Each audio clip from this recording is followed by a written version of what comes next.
عهدنا معه. بسم الله الرحمن الرحيم.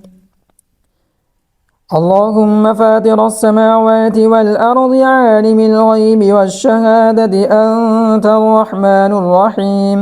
اللهم إني أعهد إليك في هذه الحياة الدنيا وأشهد أن لا إله إلا أنت وحدك لا شريك لك، وأشهد أن محمدا عبدك ورسولك، فلا تكلني إلى نفسي، فإنك إن تكلني إلى نفسي تقربني إلى الشر وتباعدني من الخير، وإني لا أدخل إلا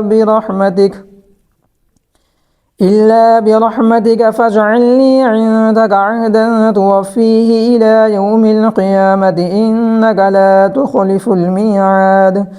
وصلى الله تعالى على خير خلقه محمد وآله وأصحابه أجمعين برحمة